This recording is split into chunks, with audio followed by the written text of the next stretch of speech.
So my name is Richard Alvarez. I'm with the Harlingen Fire Department. I came here and I've been with the fire service now 16 years. So I'm a fire inspector and a public education officer. And so they invited us to come out here. So the first thing that we're going to talk about is the smoke alarm. And I know that the smoke alarm is very important. And then eventually we'll talk about smoke alarms. We'll talk about carbon monoxide. We'll talk about the fire extinguishers. And then I'll show you how to use the fire extinguisher. And if the weather's good, if we do this during the spring or during the summertime, we can actually come out and start a little small fire for you, and then you can practice using the fire extinguisher. How it is important and why it's important to have one. Not only to have one in your house, but also to have one in working condition. In working conditions, what do we mean by that? We have to make sure that the battery is installed and that it's properly maintained. If it's run on batteries, then it has to be changed twice a year.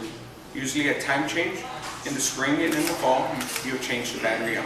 So most of the smoke detectors are these 9-volt batteries. So pretty much you remove the old one and install the new ones. They are new smoke detectors. Welcome. There are new smoke detectors that have 10 years batteries. So the ones that you have installed in your apartments here are what we call interconnected smoke detectors. So what are interconnected smoke detectors? That means that if one smoke detector goes off, they all go off. Everybody heard it here? So if it does that chirping sound, it keeps on doing that chirping sound means that you need a fresh battery in it. So that means you need to call maintenance. Maintenance needs to come out and put a fresh battery in it. If the battery is not installed, it's not going to work. Most smoke alarms are good for 10 years. Almost all of them are only good for 10 years. And how do we know that? There's a date printed on the back of them. So this date here is 2010. So it's good to 2020. Of course, it's only if it's in ideal condition, it's properly maintained, there's no dust around it, none of that. Okay. So if we have natural gas or propane, we should have a carbon monoxide detector. Those are when those fuels are not burned completely, and they create that lingering fumes. So that's when you would need a carbon monoxide detector. So if you park your vehicle, say you're renting a house and you park your vehicle in a home or in your garage, that the garage is attached to a home, you should have a carbon monoxide detector. Okay? Yeah. Wow. If you have a garage attached to your house, you should have a carbon monoxide, especially if you're starting your car in the morning inside your garage. So if you're doing that, obviously you need to open up your garage door, make sure that fumes exit out. But if it's not, then you need to make sure that you have that carbon monoxide detector. If we have our hand on the top here, this pin is not going to come out. But if we have our hand on the bottom or resting it on the table, this pin is free to come out. Oh, okay. All you're doing is trying to break this temper seal that's here. So all we want to do, if you can't pull it out, you can even twist it. Thank you. And you can twist it. You can twist it and then try to pull it out. So when we aim the nozzle, we have to hold on to the nozzle. Don't leave it connected like this because it's not going to work.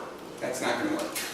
We have to hold on to the nozzle to get a good view of where we're going to want the agent at, because once the agent comes out of here, that's where it's going to go to.